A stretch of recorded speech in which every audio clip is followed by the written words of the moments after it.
നമസ്കാരം. നമ്മൾ ഇന്ന് ഡിസ്കസ് ചെയ്യുന്നത് സ്റ്റേറ്റ്സ് ഓഫ് മാറ്ററിന്റെ പ്രോബ്ലംസ് ആണ്. സ്റ്റേറ്റ്സ് ഓഫ് മാറ്ററിലെ പ്രോബ്ലംസിൽ ഫസ്റ്റ് ക്വസ്റ്റ്യൻ ഇങ്ങനെയാണ്: equal masses of hydrogen, oxygen and methane have been taken in a container of volume V. അതായത് ഒരു കണ്ടെയ്നറിനകത്ത് ഈക്വൽ അളവിൽ ഹൈഡ്രജനും ഓക്സിജനും മീഥൈൻ ഗ്യാസും എടുത്തിരിക്കുന്നു. 3 ഗ്യാസ് എടുത്തിരിക്കുന്ന ടെമ്പറേച്ചർ 27°C ആണ്. അങ്ങനെയാണെങ്കിൽ ആ ഗ്യാസുകളുടെ വോളിയങ്ങൾ തമ്മിലുള്ള റേഷ്യോ എന്താണ്? ക്വസ്റ്റ്യൻ മനസ്സിലായല്ലോ. ഒരു കണ്ടെയ്നറിനകത്ത് 3 ഗ്യാസുകൾ എടുത്തിട്ടുണ്ട്. First gas hydrogen, second gas oxygen, third gas methane. ഈ 3 ഗ്യാസുകൾ എടുത്തിട്ടുണ്ട്. ആ കണ്ടെയ്നറിന്റെ ആകെ വോളിയം V ആണ്. അങ്ങനെയാണെങ്കിൽ ആ കണ്ടെയ്നറിനുള്ളിലെ ഹൈഡ്രജനും ഓക്സിജനും മീഥൈനും തമ്മിലുള്ള വോളിയങ്ങൾ തമ്മിലുള്ള റേഷ്യോ എന്താണ് എന്നാണ് ചോദ്യം. അപ്പൊ നമുക്ക് നോക്കാം എങ്ങനെയാണ് ഈ ക്വസ്റ്റ്യൻ ആൻസർ ചെയ്യുന്നത് എന്ന് നോക്കാം. നമ്മൾ നോക്കേണ്ടത്, നമുക്കറിയാം അവഗാഡ്രോസ് ലോ പഠിച്ചിട്ടുണ്ട്. അവഗാഡ്രോസ് ലോ പറയുന്നത് എങ്ങനെയാണ്? ഏതൊരു ഗ്യാസിന്റെയും വോളിയം എന്ന് പറയുന്നതും ആ ഗ്യാസിന്റെ നമ്പർ ഓഫ് മോൾസും ഡയറക്ട്ലി പ്രൊപ്പോർഷണൽ ആണ്. അപ്പൊ ഏതൊരു ഗ്യാസിന്റെ വോളിയം, ഇപ്പൊ ഹൈഡ്രജൻ ആയാലും നിയോൺ ആയാലും ഹീലിയം ആയാലും എല്ലാ ഗ്യാസിന്റെ വോളിയം അതിലെ നമ്പർ ഓഫ് മോൾസുമായി ഡയറക്ട്ലി പ്രൊപ്പോർഷണൽ ആണ് എന്നറിയാം. അപ്പൊ നമ്മള് ഓരോ ഗ്യാസിന്റെ, ഇവിടെ നമുക്കിപ്പോ ഹൈഡ്രജൻ ഗ്യാസിനെ പറ്റി പറയുന്നുണ്ട്. അപ്പൊ ഹൈഡ്രജന്റെ നമ്പർ ഓഫ് മോൾസ് കണ്ടുപിടിച്ച് നോക്കാം. ഓക്സിജൻ ഗ്യാസിനെ പറ്റി പറയുന്നുണ്ട്. അപ്പൊ ഓക്സിജന്റെ നമ്പർ ഓഫ് മോൾസ് പറഞ്ഞു നോക്കാം. അതുപോലെ മീഥൈൻ ഗ്യാസ് പറയുന്നുണ്ട്. മീഥൈന്റെ നമ്പർ ഓഫ് മോൾസും പറഞ്ഞു നോക്കാം. അപ്പൊ നമ്പർ ഓഫ് മോൾസ് പറയുന്നത് എങ്ങനെയാണ്? മാസ് ബൈ മോളിക്കുലർ മാസ് ആണ്. മാസ് അറിയില്ല, അപ്പൊ മാസിനെ ഞാൻ എക്സ് എന്ന് കൊടുക്കുന്നു. X divide by molecular mass. 2 hydrogen ഉള്ളതുകൊണ്ട് മോളിക്കുലർ മാസ് 2. ഇനി ഓക്സിജന്റെ മോളിക്കുലർ മാസ്, ഓക്സിജന്റെ നമ്പർ ഓഫ് മോൾസ് എങ്ങനെ കണ്ടുപിടിക്കും? ഓക്സിജന്റെയും മാസ്, എല്ലാത്തിന്റെയും മാസ് സെയിം ആണ് എന്ന് പറഞ്ഞിട്ടുണ്ട്. അപ്പൊ ഹൈഡ്രജന്റെ മാസ് എക്സ് എന്ന് എടുത്തു കഴിഞ്ഞാൽ ഓക്സിജന്റെ മാസ് എത്ര തന്നെയാണ്? എക്സ് തന്നെയാണ്. സോ എക്സ് ഡിവൈഡഡ് ബൈ 2 ഓക്സിജന്റെ അറ്റോമിക് മാസ് ആഡ് ചെയ്യുമ്പോൾ 16 + 16 32 എന്ന് വരും. ഇനി മീഥൈന്റെ നമ്പർ ഓഫ് മോൾസ് കണ്ടുപിടിക്കാനായിട്ട് മീഥൈന്റെ മാസ് അതും എക്സ് തന്നെയാണ്, കാരണം എല്ലാത്തിനും മാസ് സെയിം ആണെന്ന് പറഞ്ഞിട്ടുണ്ട്. എക്സ് ഡിവൈഡഡ് ബൈ മീഥൈന്റെ മോളിക്കുലർ മാസ്. മീഥൈന്റെ മോളിക്കുലർ മാസ് എന്ന് പറയുന്നത് 16 ആണ്. അപ്പൊ നിങ്ങൾക്ക് എല്ലാത്തിനും നമ്പർ ഓഫ് മോൾസ് കിട്ടി. അപ്പൊ നമ്പർ ഓഫ് മോൾസ് തമ്മിലുള്ള റേഷ്യോ നമുക്ക് കണ്ടുപിടിക്കാൻ കഴിയും അല്ലേ? നമ്പർ ഓഫ് മോൾസ് തമ്മിലുള്ള റേഷ്യോ എങ്ങനെ കണ്ടുപിടിക്കും? NH2 NO2 NCH4 എങ്ങനെ കണ്ടുപിടിക്കും? x/2 x/32 x/16 എന്ന് കിട്ടുമല്ലോ. x/16 എന്ന് കിട്ടുമല്ലോ. കോമൺ ആയിട്ടുള്ള നമുക്ക് വെട്ടിക്കളയാം. x ക്യാൻസൽ ചെയ്യാം. ബാക്കി 1 1 1 വരും അല്ലേ? അപ്പോ 1/2 1/32 1/16 ആണ്. നമുക്കറിയാം വോളിയം എന്ന് പറയുന്നതും നമ്പർ ഓഫ് മോൾസ് എന്ന് പറയുന്നതും ഡയറക്ട്ലി പ്രൊപ്പോർഷണൽ ആണ്. നമ്പർ ഓഫ് മോൾസിന്റെ റേഷ്യോ എന്താണോ അത് തന്നെയായിരിക്കും വോളിയങ്ങൾ തമ്മിലുള്ള റേഷ്യോ. നമ്പർ ഓഫ് മോൾസ് ഹൈഡ്രജന്റെയും ഓക്സിജന്റെയും മീഥൈന്റെയും നമ്പർ ഓഫ് മോൾസുകൾ തമ്മിലുള്ള റേഷ്യോ 1/2 1/32 1/16 എന്ന് കിട്ടിയിട്ടുണ്ടെങ്കിൽ ഇവയുടെ എന്താണ് വോളിയങ്ങൾ തമ്മിലുള്ള റേഷ്യോ എങ്ങനെ കണ്ടുപിടിക്കും?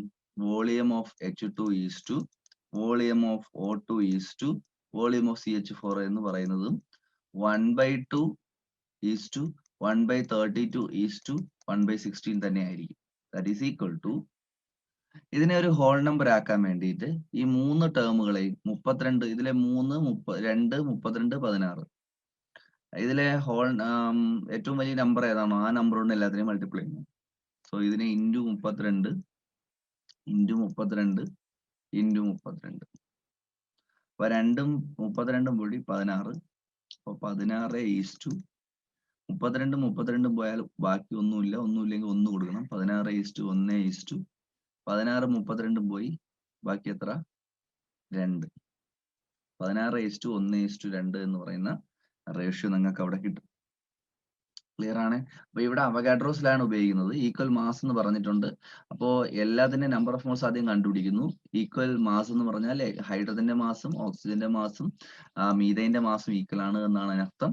അതിൽ നിന്ന് നമ്മൾ എല്ലാത്തിനും നമ്പർ ഓഫ് മോൾസ് കണ്ടുപിടിക്കും. നമ്പർ ഓഫ് മോൾസിന്റെ റേഷ്യോ നമ്മൾ കണ്ടുപിടിക്കും. നമ്പർ ഓഫ് മോൾസിന്റെ റേഷ്യോ തന്നെയായിരിക്കും എന്ത് തമ്മിലുള്ള റേഷ്യോയും വോളിയങ്ങൾ തമ്മിലുള്ള റേഷ്യോ എന്നും മനസ്സിലാക്കി വെച്ചിരിക്കുക.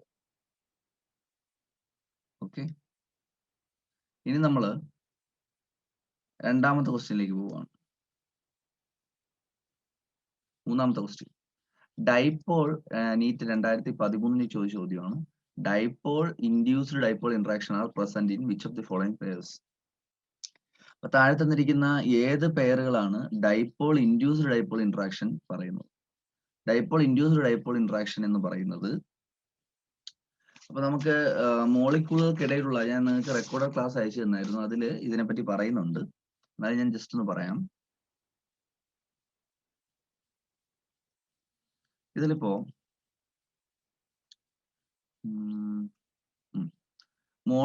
ഒരു മോളിക്യൂള് വേറൊരു മോളിക്യൂളുകൾക്കിടയിലുള്ള ഫോഴ്സ് ഓഫ് അട്രാക്ഷനെയാണ് നമ്മൾ ഇന്റർ മോളിക്കുലാർ ഫോഴ്സ് എന്ന് വിളിക്കുന്നത്. മോളിക്യൂളുകൾക്കിടയിലുള്ള ഫോഴ്സിനെ നമ്മൾ വിളിക്കുന്ന പേരാണ് എന്താന്ന് പറയുന്നത്? Inter molecular force of attraction എന്ന് വിളിക്കും, അല്ലെങ്കിൽ വാൻഡർവാൾ ഫോഴ്സ് ഓഫ് അട്രാക്ഷൻ എന്ന് വിളിക്കും. അപ്പോൾ മോളിക്യൂളുകൾക്കിടയിലുള്ള ഫോഴ്സിനെ നമ്മൾ വിളിക്കുന്ന പേരാണ് Inter molecular force of attraction, അല്ലെങ്കിൽ വാൻഡർവാൾ ഫോഴ്സ് ഓഫ് അട്രാക്ഷൻ എന്ന് പറയും. ഇനി ഈ മോളിക്യൂളുകൾക്കിടയിലുള്ള ഫോഴ്സുകളെല്ലാം വീക്കാണ്. കാരണം മോളിക്യൂളുകൾക്ക് അതിൻ്റെതായ രീതിയിൽ എക്സിസ്റ്റൻസ് ഉണ്ട്. ഈ മോളിക്യൂളിന് നിലനിൽപ്പുണ്ട്, ഈ മോളിക്യൂളിനും നിലനിൽപ്പുണ്ട്. സോ അവയ്ക്കിടയിലുള്ള ഫോഴ്സ് ഓഫ് അട്രാക്ഷൻ എന്ന് പറയുന്നത് വളരെ വീക്ക് ആയിരിക്കും. അപ്പൊ നിങ്ങൾ നോക്കുക, ഇത് തന്നെ പല ടൈപ്പ് ഉണ്ട് കേട്ടോ. ഒന്ന് dipole dipole interaction, dipole dipole interaction. രണ്ടാമത്തെ ഇന്റർമോളിക്കുലാർ ഫോഴ്സ് ആണ് dipole induced dipole interaction, dipole induced dipole interaction. മൂന്നാമത്തെ വാൻഡർവാൾ ഫോഴ്സ് ആണ് ഇൻഡ്യൂസ്ഡ് ഡൈപോൾ ഇന്ററാക്ഷൻ. അപ്പൊ മോളിക്യൂളുകൾ തമ്മിലുള്ള ഫോഴ്സ്, മോളിക്യൂളുകൾക്കിടയിലുള്ള ഫോഴ്സ് 3 ടൈപ്പ് ഉണ്ട്. Dipole dipole, dipole induced dipole, induced dipole, induced dipole. Dipole dipole എന്ന് പറയുന്നത് രണ്ട് പോളാർ മോളിക്യൂളുകൾക്കിടയിലുള്ള ഫോഴ്സ് ആണ് ഡൈപോൾ ഡൈപോൾ ഇന്ററാക്ഷൻ. അപ്പൊ എന്താണ് പോളാർ എന്ന് വെച്ചാൽ HCl, H+Cl-, ഇതൊരു പോളാർ മോളിക്യൂൾ ആണ്. H+Cl-, ഇത് മറ്റൊരു പോളാർ മോളിക്യൂൾ ആണ്. കാരണം ചാർജ് ഉള്ള മോളിക്യൂൾ ആണ്. ഇവയ്ക്ക് ചാർജുകൾക്കിടയിൽ ഒരു അട്രാക്ഷൻ വരാൻ ഇവർ അടുത്തടുത്തിരിക്കുകയാണെങ്കിൽ, so that will be dipole dipole interaction. ഇനി HCl എന്ന് പറയുന്ന H+Cl- എന്ന് പറയുന്ന ഒരു പോളാർ മോളിക്യൂളും ചാർജ് ഇല്ലാത്തൊരു ആർഗണും അടുത്തടുത്ത് വരുന്നുവെങ്കിൽ അവയ്ക്കിടയിൽ ഒരു അട്രാക്ഷൻ വരുന്നു എന്ന് വിചാരിക്കുക. ചാർജ് ഉള്ള പോളാർ മോളിക്യൂളും ചാർജ് ഇല്ലാത്ത ഒരു വസ്തുവും തമ്മിലുള്ള അട്രാക്ഷൻ ആണ് ഡൈപോൾ ഇൻഡ്യൂസ്ഡ് ഡൈപോൾ ഇന്ററാക്ഷൻ. അടുത്തത് ചാർജ് ഇല്ലാത്ത രണ്ട് വസ്തുക്കൾ തമ്മിലുള്ള അട്രാക്ഷൻ, നമ്മൾ ഇൻഡ്യൂസ്ഡ് ഡൈപോൾ ഇന്ററാക്ഷൻ. അപ്പൊ ഇവിടെ ചോദിച്ചിരിക്കുന്നത് താഴെ തന്നിരിക്കുന്നതിൽ ഏതാണ് ഡൈപോൾ ഇൻഡ്യൂസ്ഡ് ഡൈപോൾ ഇന്ററാക്ഷൻ എന്നാണ്. ഡൈപോൾ ഇൻഡ്യൂസ്ഡ് ഡൈപോൾ ഇന്ററാക്ഷൻ ഏത് എന്നാണ് ചോദിച്ചിരിക്കുന്നത്. നോക്കുക, ഡൈപോൾ ഇൻഡ്യൂസ്ഡ് ഡൈപോൾ ഇന്ററാക്ഷൻ ഏത് എന്ന് ചോദിച്ചിരിക്കുന്നു. ഇവിടെ options chlorine and CCl4. Chlorine എന്ന് പറയുന്നതിന് ചാർജ് ഇല്ല. CCl4 എന്ന് പറയുന്ന മോളിക്യൂളിനും പ്രത്യേകിച്ച് ചാർജ് ഒന്നുമുള്ള മോളിക്യൂൾ അല്ല. ചാർജ് ഇല്ലാത്ത രണ്ട് ആറ്റങ്ങളാണ്, ചാർജ് ഇല്ലാത്ത രണ്ട് ആൾക്കാരാണ്. ചാർജ് ഇല്ലാത്ത ആൾക്കാരുടെ ഇടയിൽ ഉണ്ടാകുന്ന ഫോഴ്സ് എന്താണ്? ലണ്ടൻ ഫോഴ്സ് എന്ന് പറയുന്നത്, അല്ലെങ്കിൽ ഇൻഡ്യൂസ്ഡ് ഡൈപോൾ ഇന്ററാക്ഷൻ ആണ്. അപ്പൊ അതല്ല.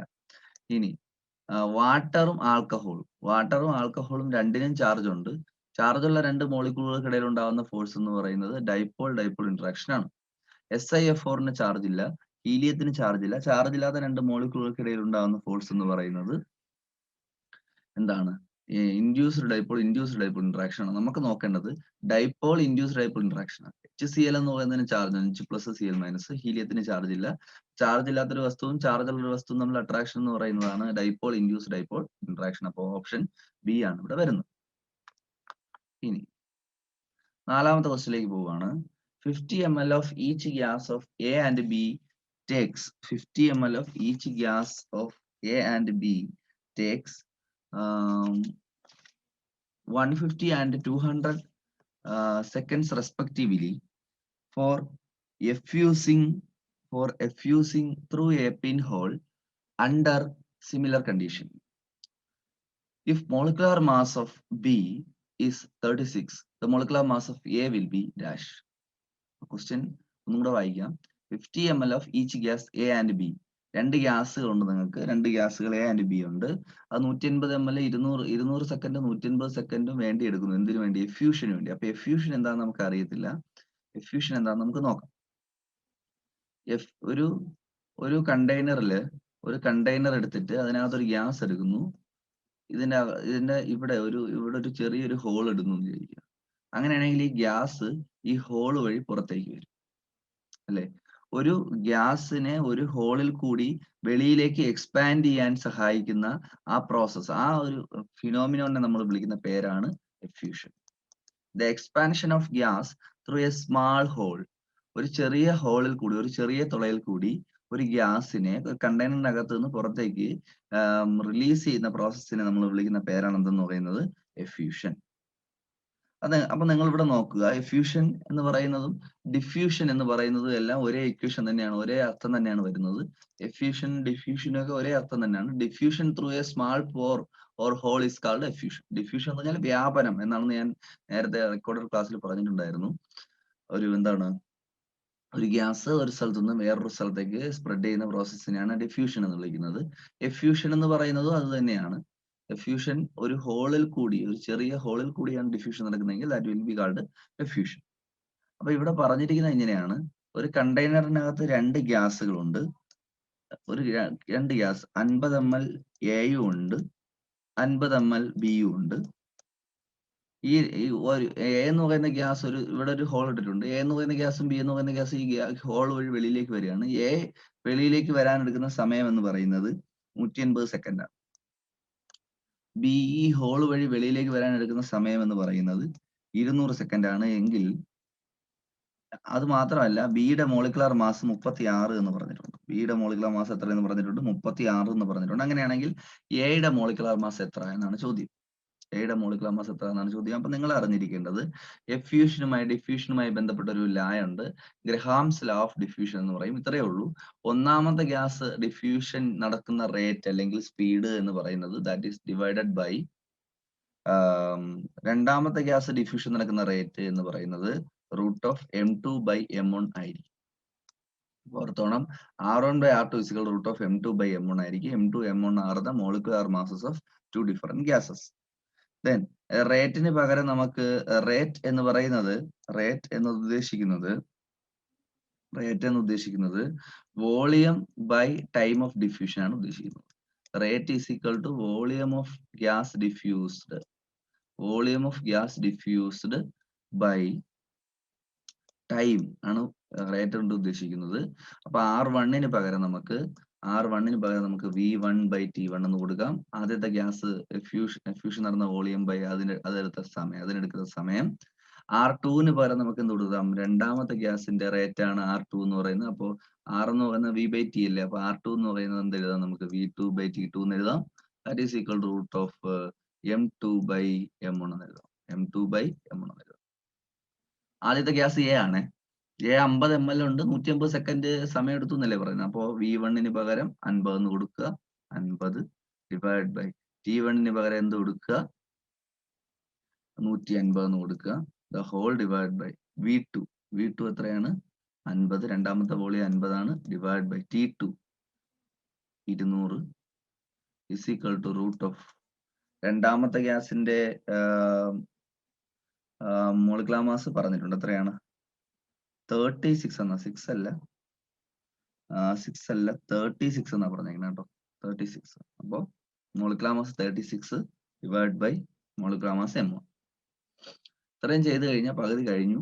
50 150 ക്യാൻസൽ ചെയ്യാം. 50 ഒരു തവണ, 150 50 3 തവണ, 50 ഒരു തവണ, 200 50 4 തവണ. അതായത് 1/3 divided by 1/4 is equal to √36/m1. ഇതിന് m1 കണ്ടുപിടിക്കാനാണ്. നിങ്ങൾക്ക് സോൾവ് ചെയ്ത് കണ്ടുപിടിക്കാം. 1/3 ഈ ഡിവൈഡ് ബൈ ഇൻറ്റു ഇടുമ്പോൾ തലതിരിച്ചിടണം. അപ്പൊ 4/1 is equal to √36/m1.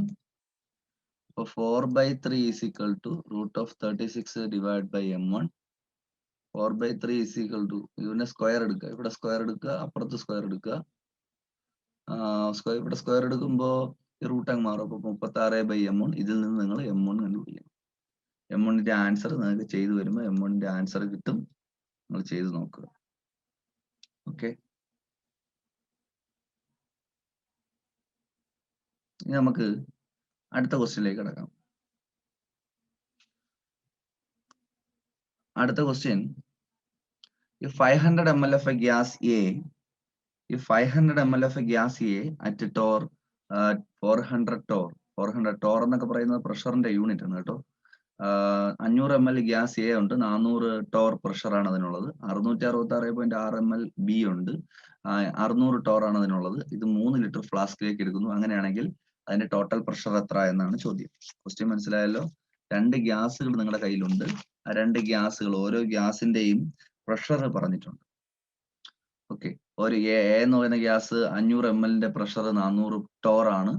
B എന്ന് പറയുന്ന ഗ്യാസ് 666.66 ml പ്രഷർ 600 ടോർ ആണ്. അതിന് രണ്ടിനെയും 3 ലിറ്റർ ഫ്ലാസ്കിലേക്ക് എടുത്തു വയ്ക്കാൻ. അങ്ങനെയാണെങ്കിൽ അവിടുത്തെ ആകെ പ്രഷർ എത്ര? ആകെ പ്രഷർ കണ്ടുപിടിക്കണമെങ്കിൽ നിങ്ങൾ ഓരോന്നിന്റെയും പ്രഷർ അറിയാമെങ്കിൽ ആകെ പ്രഷർ കണ്ടുപിടിക്കാൻ എളുപ്പമാണ്. അപ്പൊ നമുക്ക് നോക്കാം ക്വസ്റ്റ്യൻ ചെയ്യുന്നത് എങ്ങനെയാന്ന് നോക്കാം. അപ്പോൾ നിങ്ങൾക്കൊരു കണ്ടെയ്നർ ഉണ്ട്. ആ കണ്ടെയ്നറിനകത്തേക്ക് ഒരു 500 ml ഗ്യാസ് എ വയ്ക്കുന്നു. 500 ml എ വയ്ക്കുന്നു. അതിന്റെ പ്രഷർ എന്ന് പറയുന്നത് 400 ടോർ ആണ്. നിങ്ങൾക്കറിയാം, ഒരു ഗ്യാസിന് ഇതിനകത്തേക്ക്, ഒരു കണ്ടെയ്നറിനകത്തേക്ക് പ്രവേശിപ്പിക്കുമ്പോൾ അതിന്റെ പ്രഷർ മാറും. വെളിയിലത്തെ പ്രഷറാണ് പറഞ്ഞത്, വേറൊരു കണ്ടെയ്നർ വെച്ചേക്കാണ് എ എന്ന് പറയുന്ന ഗ്യാസ്. അതിനകത്തെ പ്രഷറാണ് 500 ml എ എടുത്തപ്പോൾ അതിനകത്ത് 400 ടോർ ആണ്. ഇതിനെ വലിയൊരു കണ്ടെയ്നറിലോട്ട് മാറ്റുന്നു. എത്ര ലിറ്റർ ഫ്ലാസ്ക് ആണ്? 3 ലിറ്റർ ഫ്ലാസ്കിന്റെ ഒരു വലിയ കണ്ടെയ്നറിലേക്ക് മാറ്റുകയാണ്.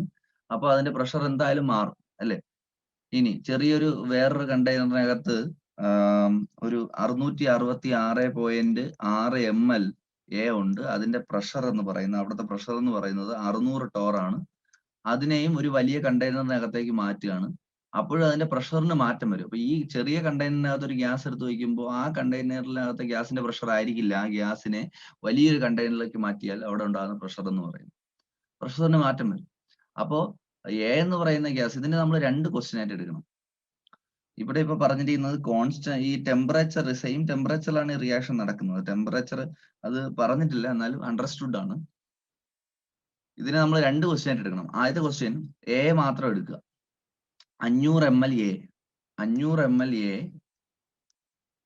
400 പ്രഷർ, 400 ടോർ പ്രഷർ ഇരിക്കുന്ന ഒരു ഗ്യാസ് 3 ലിറ്റർ ഫ്ലാസ്കിലേക്ക് മാറ്റുന്നു. അങ്ങനെയാണെങ്കിൽ അവിടെ പ്രഷറിന് ഉണ്ടാകുന്ന മാറ്റം എത്ര എന്ന് ആദ്യം കണ്ടുപിടിക്കണം. ഇതേ ക്വസ്റ്റ്യൻ നമ്മൾ പിന്നെ റിപ്പീറ്റ് ചെയ്യും. എന്താണ്? ബി എന്ന് പറയുന്ന ഗ്യാസ് എടുക്കും. 666.6 ml ബി എ അല്ല ബി, 600 ടോർ പ്രഷറിൽ ഇരിക്കുന്ന സാധനം 3 ലിറ്റർ ഫ്ലാസ്കിലായിട്ട് എടുത്താൽ അതിന്റെ പ്രഷർ എത്രയായി മാറും നമ്മൾ കണ്ടുപിടിക്കും. അതായത് 2 ക്വസ്റ്റ്യൻ ആയിട്ട് ട്രീറ്റ് ചെയ്യണം. ഇവിടെ നിങ്ങൾ നോക്കുക എങ്ങനെയാണ് ട്രീറ്റ് ചെയ്യുന്നത് വെച്ച് കഴിഞ്ഞാൽ, ആദ്യത്തെ വോളിയം 500 ml ആണ്. അപ്പോൾ V1 = 500 ml, P1 = 500 ml. അപ്പോഴുള്ള pressure 400 Tor ആണ്. അപ്പോൾ P1 = 400 ടോർ. ഇനി അതിന്റെ വോളിയം, രണ്ടാമത്തെ വോളിയം എത്രയാണ്? 3 ലിറ്റർ. അപ്പൊ V2 = 3 ലിറ്റർ. 3 ലിറ്റർ എന്ന് പറയുന്നത് ml ലോട്ട് മാറ്റണം. അപ്പൊ 3000 ml. P2 question mark. നിങ്ങൾക്ക് കണ്ടുപിടിക്കാൻ പറ്റും. P1 × V1 = P2 × V2 എന്ന് പറയുന്ന ഒരു ഇക്വേഷൻ ഉണ്ട് നിങ്ങൾക്ക്. ബോയിൽസ് ലോ എന്ന് പറയുന്ന ലോ ആണ്. അതിൽ നിങ്ങൾക്ക് സബ്സ്റ്റിറ്റ്യൂട്ട് ചെയ്യുമ്പോൾ എന്താവും? 500 × 400 = 400 × P2 × 3000. അതിൽ നിന്ന് നിങ്ങൾക്ക് P2 കണ്ടുപിടിക്കാൻ കഴിയും. P2 കണ്ടുപിടിക്കണം. 3000 മൾട്ടിപ്ലൈ ചെയ്യല്ലേ, അപ്പുറത്ത് കൊണ്ടുപോയി ഡിവൈഡ് ചെയ്യണം. ചെയ്യുമ്പോൾ നിങ്ങൾക്ക് P2 കിട്ടും.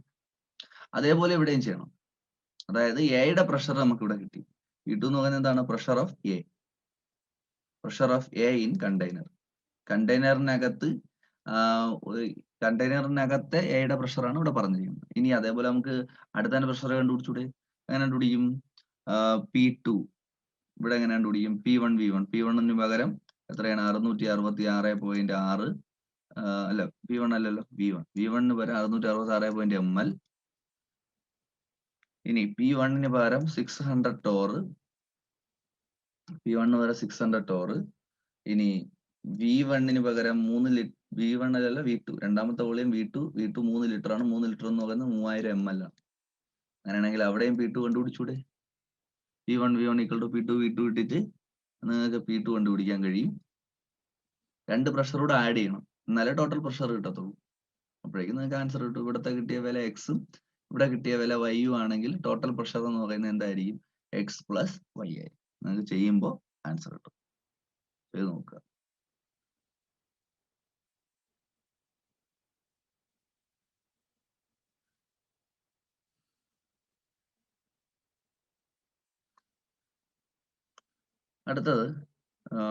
അടുത്തൊരു ക്വസ്റ്റ്യൻ എന്ന് പറയുന്നത്, a gaseous mixture contain hydrogen and oxygen in the ratio 8:1. The ratio of their weight will be dash. Question മനസ്സിലായല്ലോ. ഒരു കണ്ടെയ്നറിനകത്ത് ഹൈഡ്രജനും ഓക്സിജനും ഉണ്ട്. ആ ഹൈഡ്രജന്റെ ഓക്സിജന്റെ മോളുകൾ തമ്മിലുള്ള റേഷ്യോ, അതാണ് മോളാർ റേഷ്യോ, 8:1 ആണ്. അങ്ങനെയാണെങ്കിൽ അവയുടെ വെയിറ്റുകൾ തമ്മിലുള്ള റേഷ്യോ എന്താണ് എന്നാണ് ചോദ്യം. നോക്കാം.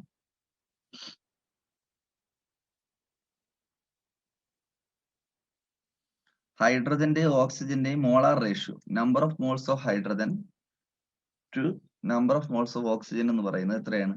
8:1 ആണ്. അതായത് 8/1 ആണ്. Number of moles of hydrogen, number of moles of oxygen 8/1 എന്ന് പറയുന്ന റേഷ്യോയിലാണ്. നമ്പർ ഓഫ് മോൾസിന് പകരം നമുക്ക് വെയിറ്റ് ബൈ മോളിക്കുലർ മാസ് എഴുതി കൂടി. അതായത് weight of hydrogen divide by molecular mass of hydrogen എഴുതാൻ കാരണം നമ്പർ ഓഫ് മോൾസ് എന്ന് പറയുന്നത് വെയിറ്റ് ബൈ മോളിക്കുലർ മാസ് ആണ്. നമ്പർ ഓഫ് മോൾസ് ഓഫ് ഓക്സിജന് പകരം weight of oxygen divide by molecular mass of oxygen എന്ന് പറയാം. That is equal to 8/1 ആണ്.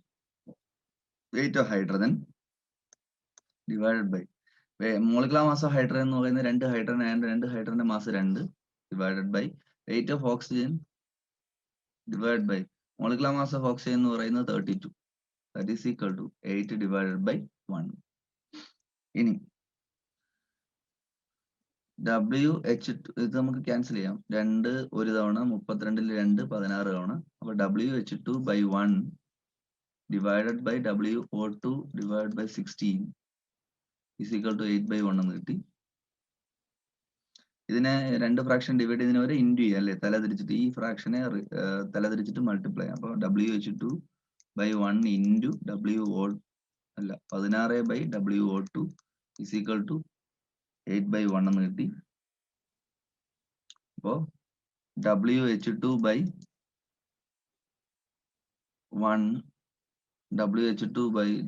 ഇവിടെ ഉണ്ട്. 1 into WO2 എന്ന് പറഞ്ഞാൽ WO2 into 16 is equal to 8 എന്ന് കിട്ടി.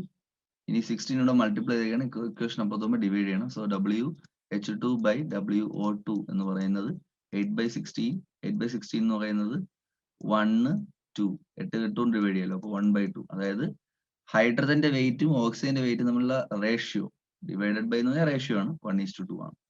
1:2. ക്ലിയർ അല്ലേ?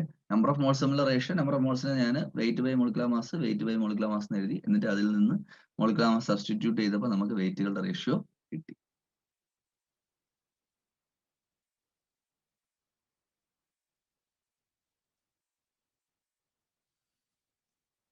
അടുത്ത നോക്കൂ.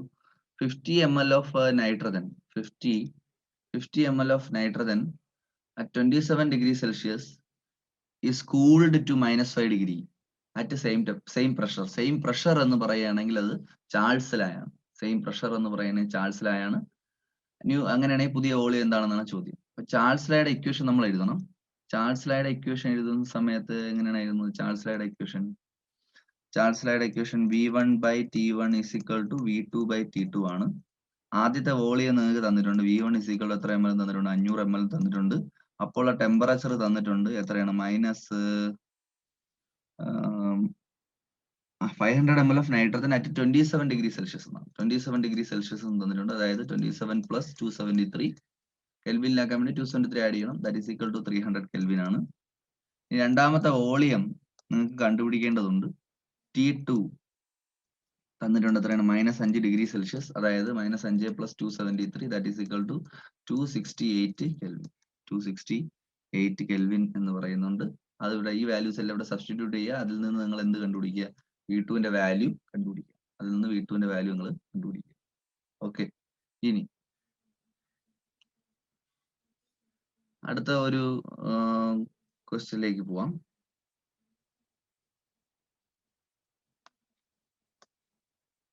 അടുത്തൊരു question. The pressure remaining the same, the volume of the gas at a given ideal gas increases for every degree centigrade in rise in temperature by definite fraction of its volume at. അതായത് ഏതൊരു ഗ്യാസിന്റെയും volume എന്ന് പറയുന്നത് പ്രഷറിനെ depend ചെയ്യുന്നുണ്ട്. കാരണം boils ലാ എന്താ അവിടെ പറയുന്നത്? Pressure remaining the same, pressure constant ആണെന്ന് പറയുന്നത്. പ്രഷർ കോൺസ്റ്റന്റ് എന്ന് പറയുകയാണെങ്കിൽ ചാൾസ് ലാണ് അവിടെ വരുന്നത്. Pressure remaining the same, the volume of A gas off ideal gas increases for every, അത് വോളിയം കൂടുന്നു, ടെമ്പറേച്ചറിനനുസരിച്ച് കൂടുന്നു എന്ന് പറയുന്നത്. Volume is increases with temperature. Every degree centigrade എന്ന് വെച്ചാൽ ടെമ്പറേച്ചർ ഓരോ ഡിഗ്രി കൂടുമ്പോഴും വോളിയം കൂടുന്നു എന്ന് പറയുന്ന ലാ ചാൾസ് ലാ ആണ്. അപ്പൊ ചാൾസ് ലായിലെ വോളിയമായിട്ടുള്ള റിലേഷൻ ആണ്, ചാൾസ് ലായുടെ വോളിയവുമായി ബന്ധപ്പെട്ട് വന്നിരിക്കുന്ന ഒരു ക്വസ്റ്റ്യൻ ആണ്. ഏതൊരു ഗ്യാസിന്റെയും ഒരു പർട്ടിക്കുലർ, നിങ്ങളുടെ ഷെയർ ചെയ്ത ക്ലാസ്സിൽ ഉണ്ടായിരുന്നു, ഏതൊരു ഗ്യാസിന്റെയും വോളിയം എന്ന് പറയുന്നത് VT is equal to V0 plus V0T by 273 ആയിരിക്കും. ഈ ഒരു ഇക്വേഷൻ ഞാൻ എഴുതി തന്നിട്ടുണ്ടായിരുന്നു. എന്താണ് VT എന്ന് വെച്ച് കഴിഞ്ഞാൽ volume at any temperature is equal to volume at 0 degree Celsius plus volume at 0 degree Celsius. V0 എന്ന് വെച്ച് കഴിഞ്ഞാൽ 0 ഡിഗ്രി സെൽഷ്യസിലുള്ള ഒരു ഗ്യാസിന്റെ volume into temperature divided by 273 ആയിരിക്കും. ഒരു പർട്ടിക്കുലർ ടെമ്പറേച്ചർ ഇപ്പൊ ചോദിക്കുകയാണ് 25 ഡിഗ്രി സെൽഷ്യസ് ഉള്ള ഒരു ഗ്യാസിന്റെ വോളിയം എത്രയാണ്? 0 ഡിഗ്രി സെൽഷ്യസിലുള്ള വോളിയം 500 ml ആണെങ്കിൽ, 0 ഡിഗ്രി സെൽഷ്യസിലുള്ള വോളിയം 500 ml ആണെങ്കിൽ ആ ഗ്യാസിന്റെ 25 ഡിഗ്രി സെൽഷ്യസിലുള്ള വോളിയം എത്രയാന്ന് വെച്ച് കഴിഞ്ഞാൽ നിങ്ങൾ ഇവിടെ സബ്സ്റ്റിറ്റ്യൂട്ട് ചെയ്യുക. VT is equal to എന്ത് എഴുതും? VT is equal to V0ക്ക് പകരം 0 ഡിഗ്രിയിലുള്ള വോളിയം എത്രയാണ്? 500 പ്ലസ് V0T എന്ന് പറയുമ്പോൾ V0 500 അല്ല, 500 ഇൻറ്റു 25 ഡിഗ്രി അല്ലേ, അപ്പൊ 25 ആകുമ്പോൾ 273 കെൽവിൻ. 273 പ്ലസ് 25 അല്ലെ, ഡിവൈഡ് ബൈ 273 ചെയ്യുമ്പോൾ നിങ്ങൾക്ക് അവിടുത്തെ ആൻസർ കിട്ടും. ഇങ്ങനെ ഏതൊരു ടെമ്പറേച്ചറിലുള്ള വോളിയം എന്ന് പറയുന്നത് ഈ ഒരു ഇക്വേഷൻ വെച്ചാണ് നമ്മൾ കണ്ടുപിടിക്കുന്നത്. നിങ്ങൾക്ക് ഈ ഇക്വേഷൻ കണ്ടാൽ മനസ്സിലാവും. ഏതൊരു ഗ്യാസിന്റെ ഏതൊരു ടെമ്പറേച്ചറിലുമുള്ള വോളിയം എന്ന് പറയുന്നത് അതിന്റെ 0 ഡിഗ്രിയിലെ വോളിയത്തിനെ ഡിപ്പെൻഡ് ചെയ്തിരിക്കുന്നു. ഏതൊരു ഗ്യാസിന്റെ ഏതൊരു ടെമ്പറേച്ചറിലുമുള്ള വോളിയം എന്ന് പറയുന്നത് അതിന്റെ 0 ഡിഗ്രിയിലെ വോളിയത്തിനെ ഡിപ്പെൻഡ് ചെയ്തിരിക്കുന്നു എന്നാണ് ഇതിൽ പറയുന്നത്. അപ്പൊ നമുക്ക് എങ്ങനെ പറയാം? ഇവിടെ ഇപ്പൊ ചോദിച്ചിരിക്കുന്നത് അത് എന്തിനെ ഡിപ്പെൻഡ് ചെയ്തിരിക്കുന്നു എന്നാണ് അല്ലെ. ഏതൊരു ടെമ്പറേച്ചറിലുള്ള വോളിയം എന്തിനെ ഡിപ്പെൻഡ് ചെയ്യുന്നതാണ്? എന്താണ് ഉത്തരം? 0 ഡിഗ്രിയിലുള്ള വോളിയത്തിന് ഡിപ്പെൻഡ് ചെയ്യുന്നു. ക്രിട്ടിക്കൽ ടെമ്പറേച്ചർ എന്താണെന്ന് ഞാൻ നേരത്തെ പറഞ്ഞു തന്നിട്ടുണ്ട്. ഒരു ഗ്യാസിനെ ലിക്വിഡ് ആക്കി മാറ്റുമ്പോൾ അറിഞ്ഞിരിക്കുന്ന ടെമ്പറേച്ചർ ആണ് ക്രിട്ടിക്കൽ ടെമ്പറേച്ചർ. ഒരു ഗ്യാസിനെ പ്രഷർ കൊടുത്താൽ ലിക്വിഡ് ആവും, പക്ഷേ ഒരു ഗ്യാസിനെ ഒരു പർട്ടിക്കുലർ ടെമ്പറേച്ചറിന് താഴെ പ്രഷർ കൊടുത്താൽ മാത്രമേ ലിക്വിഡ് ആവത്തുള്ളൂ. ആ ടെമ്പറേച്ചറിനാണ് നമ്മൾ ക്രിട്ടിക്കൽ ടെമ്പറേച്ചർ എന്ന് വിളിക്കുന്നത്. അബ്സല്യൂട്ട് സീറോ എന്ന് വെച്ച് കഴിഞ്ഞാൽ ഒരു ഗ്യാസിന്റെ വോളിയം 0 ആവുന്ന ടെമ്പറേച്ചർ ആണ് അബ്സല്യൂട്ട് സീറോ. ബോയിൽ ടെമ്പറേച്ചർ എന്ന് വെച്ച് കഴിഞ്ഞാൽ ideal gas real gas equation obey ചെയ്യുന്ന ടെമ്പറേച്ചർ ആണ് ബോയിൽ ടെമ്പറേച്ചർ എന്ന് പറയുന്നത്.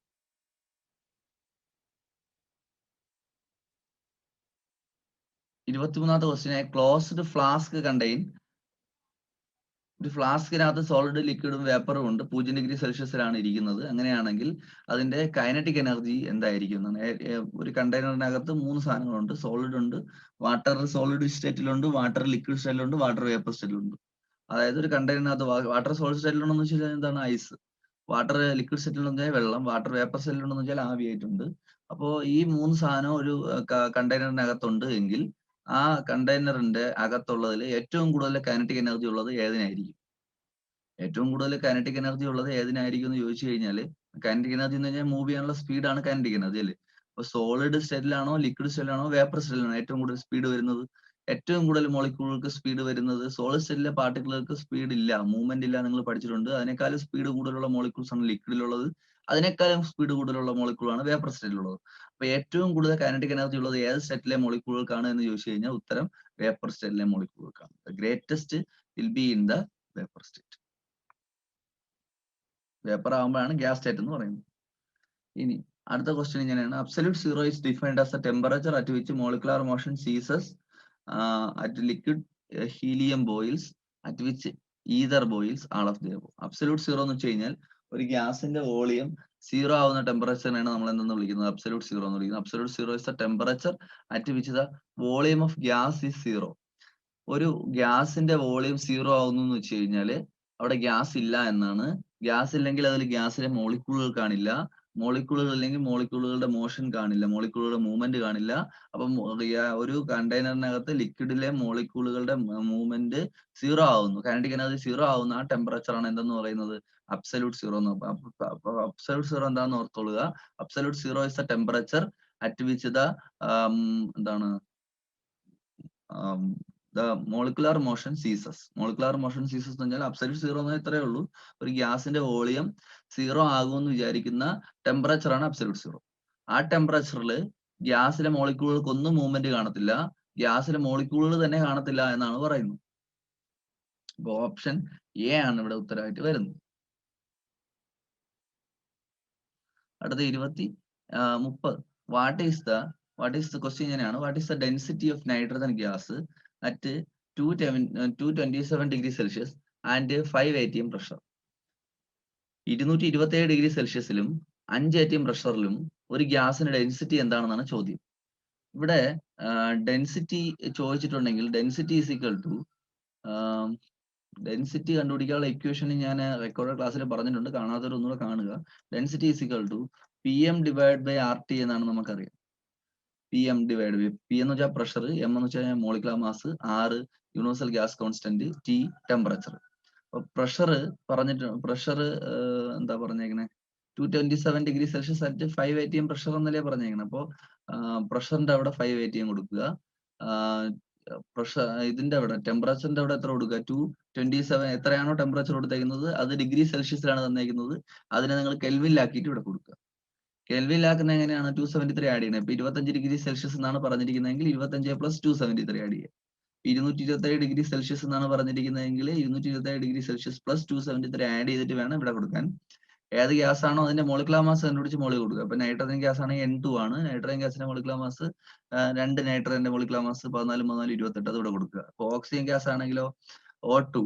അപ്പൊ ഓയും ഓയുടെ ഒരു ഓക്സിജന്റെ മാസ് 16, അടുത്ത ഓക്സിജന്റെ മാസ് 16, സോ 16 പ്ലസ് 16 32 ഇവിടെ കൊടുക്കുക. ആറിന്റെ വില ക്വസ്റ്റ്യനിൽ തന്നിട്ടുണ്ട്, 0.0821 എന്ന് തന്നിട്ടുണ്ട്, അതുകൂടെ സബ്സ്റ്റിറ്റ്യൂട്ട് ചെയ്യുക. അപ്പൊ നിങ്ങൾക്ക് എന്ത് കിട്ടും? ഇവിടെ ഡെൻസിറ്റി കിട്ടും.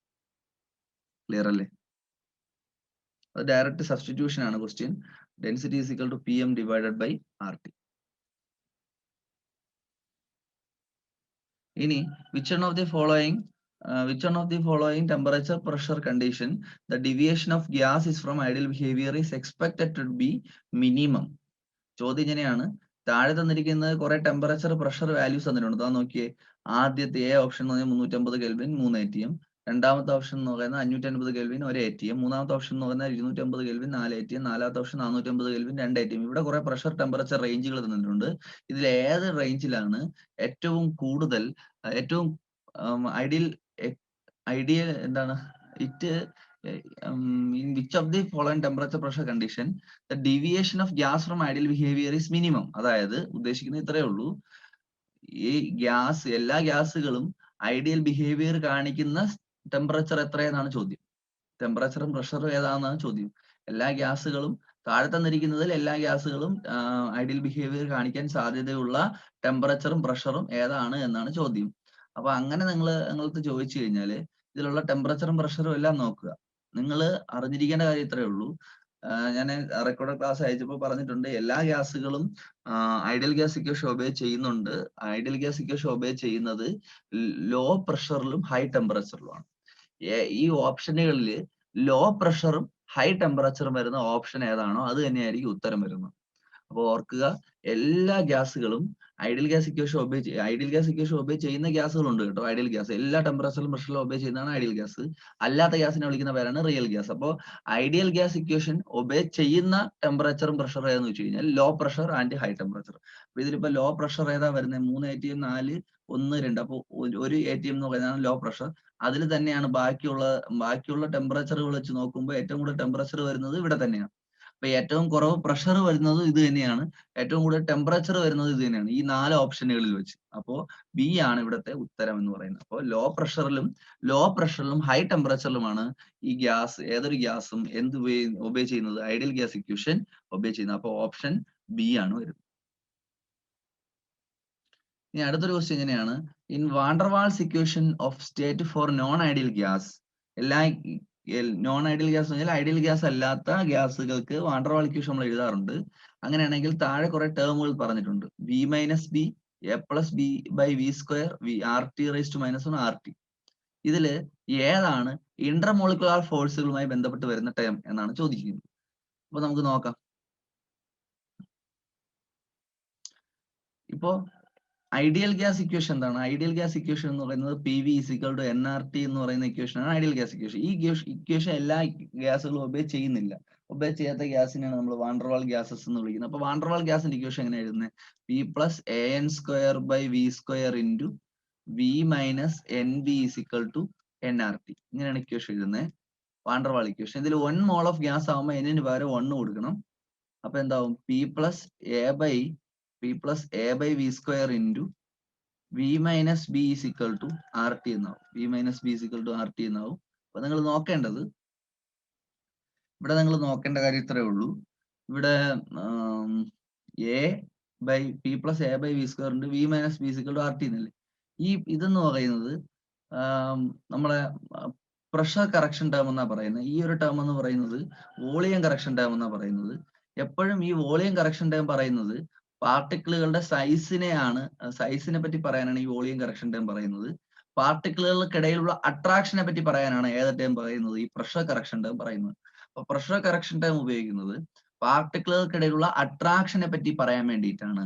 അതാണ് ക്വസ്റ്റ്യൻ ചോദിച്ചിരിക്കുന്നത്. പാർട്ടിക്കിളുകൾക്കിടയിലുള്ള അട്രാക്ഷനെ നമ്മൾ വിളിക്കുന്ന പേരാണ് ഇന്റർമോളിക്കുലർ അട്രാക്ഷൻ. മോളിക്കുലർക്കിടയിലുള്ള അട്രാക്ഷൻ ആണ് എന്തെന്ന് പറയുന്നത്? Intermolecular attraction. അപ്പൊ ഇന്റർമോളിക്കുലർ അട്രാക്ഷനെ പറ്റി പറയാൻ ഉപയോഗിക്കുന്ന ടേം ഈ P plus A by V square എന്ന് പറയുന്ന ടേം ആണ്. അതാണ് അവിടുത്തെ ചോദ്യം. എന്താണ് ഇന്റർമോളിക്കുലർ ഫോഴ്സുകളെ പറ്റി പറയുന്ന ടേം ഏത്? P plus A by V square എന്ന് പറയുന്ന ടേം തന്നെയാണ്.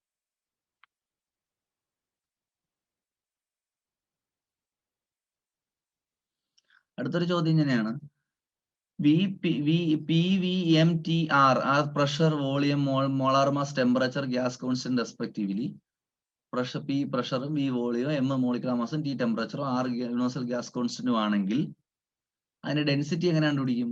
ഒരു ഗ്യാസിന്റെ ഡെൻസിറ്റി കണ്ടുപിടിക്കുന്ന ഇക്വേഷൻ എന്താണ്? Density is equal to PM divide by RT എന്നല്ലേ നമ്മൾ നേരത്തെ പറഞ്ഞല്ലോ.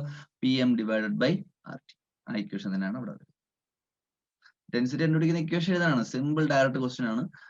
കൺസെപ്റ്റ് അറിഞ്ഞാൽ മതി. ഇങ്ങനെയുള്ള ക്വസ്റ്റ്യൻസ് ഒക്കെ വരും. നിങ്ങൾക്ക് പരീക്ഷയ്ക്ക് പ്രോബ്ലംസ് ഞാനിപ്പോൾ കൂടുതൽ ചെയ്യുന്നെങ്കിലും പ്രോബ്ലംസ് നീറ്റ് പരീക്ഷയ്ക്ക് കുറവായിരിക്കും. തിയറി ആയിരിക്കും ചോദിക്കുന്നത്. പക്ഷെ പ്രോബ്ലംസ് നിങ്ങൾ ആ പ്രോബ്ലം നമുക്ക് ചെയ്യാൻ പറ്റത്തില്ല. അതുകൊണ്ടാണ് നമ്മൾ ആ പ്രോബ്ലംസ് തന്നെ എന്ത് ചെയ്യുന്നത്. ഓക്കെ. ഇനി അടുത്തത്, താഴെ തന്നിരിക്കുന്നതിൽ കറക്റ്റ് ഇക്വേഷൻ ഏതാണ് എന്നാണ് ചോദ്യം.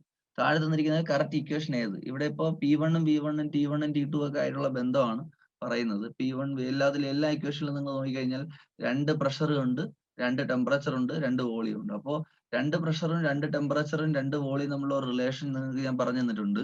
എന്താണെന്ന് ചോദിച്ചു കഴിഞ്ഞാല് P1 V1 divided by T1 is equal to P2 V2 divide by T2. പക്ഷെ ഈ ഒരു ഇക്വേഷൻ നിങ്ങളുടെ ഓപ്ഷനിൽ ഇല്ല. അതിന് പകരം നിങ്ങൾക്കുള്ള ഓപ്ഷൻ, ഇതിനെ നിങ്ങൾക്ക് ക്രോസ് മൾട്ടിപ്ലൈ ചെയ്യാം. ഇതിനെ ക്രോസ് മൾട്ടിപ്ലൈ ചെയ്ത് നോക്കി. ഇതിനെ ക്രോസ് മൾട്ടിപ്ലൈ ചെയ്യുമ്പോൾ P1 V1 T2 is equal to P2 V2 T1 എന്ന് കിട്ടിയില്ലേ? നിങ്ങൾക്ക്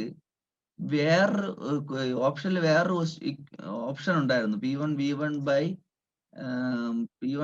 by P2 V2 is equal to T1 by T2 എന്ന് പറയുന്ന ഒരു ഇക്വേഷൻ നിങ്ങളുടെ കയ്യിൽ ഉണ്ടായിരുന്നു. ഓക്കെ, ഈ ഒരു ഇക്വേഷനെ നിങ്ങൾ ക്രോസ് മൾട്ടിപ്ലൈ ചെയ്ത് നോക്കിയേ.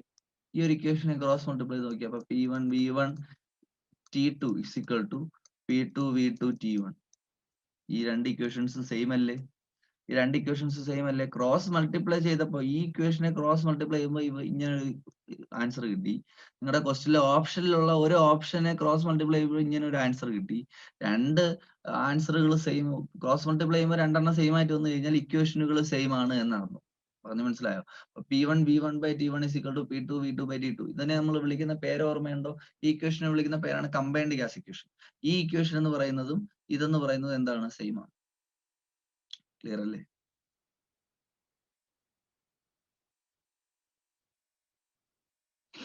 അപ്പോൾ ആൻസർ വരുന്നത് P1 V1 by P2 V2 is equal to T1 by T2 എന്ന് പറയുന്ന ഇക്വേഷൻ ആണ് അവിടെ വരുന്നത്. ഇനി അടുത്ത last question, the surface tension of which of the following liquid is maximum? താഴെ തന്നിരിക്കുന്നതില് ഏത് ലിക്വിഡിന്റെ സർഫസ് ടെൻഷൻ ആണ് മാക്സിമം എന്ന് പറയാണ്. സർഫസ് ടെൻഷൻ നമുക്കറിയാം, ഓരോ ലിക്വിഡിന്റെ സർഫസിൽ അനുഭവപ്പെടുന്ന ഫോഴ്സ് ആണ് സർഫസ് ടെൻഷൻ. ഇവിടെ ഇപ്പൊ എത്തനോൾ ഉണ്ട്, മെത്തനോൾ ഉണ്ട്, വാട്ടർ ഉണ്ട്, ബെൻസീൻ ഉണ്ട്. എത്തനോള്, മെത്തനോള്, വാട്ടർ, ബെൻസീൻ, ഇതിൽ ഏതിനാണ് ഏറ്റവും കൂടുതൽ സർഫസ് ടെൻഷൻ വരുന്നത് എന്നാണ് ചോദ്യം. നമുക്ക് നോക്കാം. സർഫസ് ടെൻഷൻ എന്ന് പറയുന്നത് നോക്കാം. എത്തനോൾ ഉണ്ട്, മെത്തനോൾ ഉണ്ട്, വാട്ടർ ഉണ്ട്. എത്തനോളിന്റെ ഫോർമുല C2H5OH. അടുത്തൊരു എത്തനോൾ മോളിക്യൂളോട് അടുത്തിരിക്കുകയാണെന്ന് വെച്ചോളൂ. C2H5OH എന്ന് പറയുന്ന അടുത്തൊരു മോളിക്യൂളോട് അടുത്തിരിക്കുകയാണെന്ന് വെച്ചോളൂ. ഇതിലെ ഓക്സിജനും ഇതിലെ ഹൈഡ്രജനും തമ്മിൽ ബോണ്ടിങ്ങിൽ ഏർപ്പെടാം. വൃത്തിയായിട്ട് വരയ്ക്കാം. C2H5OH, C2H5OH. ഇതിലെ ഓക്സിജൻ ഇതിലെ ഹൈഡ്രജൻ തമ്മിൽ ഹൈഡ്രജൻ ബോണ്ടിങ്ങിൽ ഏർപ്പെടാം.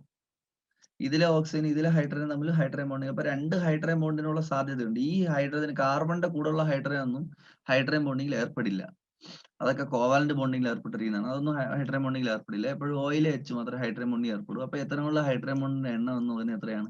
2 ഹൈഡ്രജൻ ബോണ്ടിനുള്ള സാധ്യതയുണ്ട്. എത്തനോളിന് 2 ഹൈഡ്രജൻ ബോണ്ട് ഉണ്ടാക്കാനുള്ള സാധ്യതയുണ്ട്. അതേ കേസ് തന്നെയാണ് മെത്തനോളിനും. മെത്തനോളിന്റെ 2 മോളിക്യൂൾസ് CH3OH, CH3OH അടുത്തടുത്ത് വരുമ്പോൾ HOI തമ്മിൽ ഹൈഡ്രജൻ ബോണ്ട് വരാം, ഈ HOI തമ്മിൽ ഹൈഡ്രജൻ ബോണ്ട് വരാം. അതായത് മെത്തനോളിനും 2 ഹൈഡ്രജൻ ബോണ്ട് ഉണ്ടാക്കാനുള്ള സാധ്യതയുണ്ട്. ഇനി ബെൻസീൻ എന്ന് പറയുന്നത് 2 ബെൻസീൻ മോളിക്യൂൾ അടുത്തടുത്ത് വരികയാണെന്ന് വെച്ചോളൂ. ഇവര് തമ്മിൽ ഒരു ഹൈഡ്രജൻ ബോണ്ടും ഉണ്ടാവില്ല. കാരണം എന്തെന്ന് വെച്ച് കഴിഞ്ഞാൽ ഇവിടെ ഈ ഹൈഡ്രജൻ എല്ലാം കാർബണിന്റെ കൂടെ അറ്റാച്ച് ചെയ്തിരിക്കുന്നു. അതായത് കോവാലന്റ് ബോണ്ടാണ്. ഇവിടെയും ഹൈഡ്രജൻ എല്ലാം കാർബണിന്റെ കൂടെ അറ്റാച്ച് ചെയ്തിരിക്കുന്നത്. അതായത് അവിടെയും കോവാലന്റ് ബോണ്ടാണ്. കോവാലന്റ് ബോണ്ടുള്ള 2 മോളിക്യൂളുകൾ തമ്മിൽ ഒരു കാരണവശാലും എന്ത് വരില്ല? ഹൈഡ്രജൻ ബോണ്ട് ഉണ്ടാവില്ല. അപ്പോ ഇവിടെ ബെൻസീനില് ഹൈഡ്രജൻ ബോണ്ട് ഇല്ല.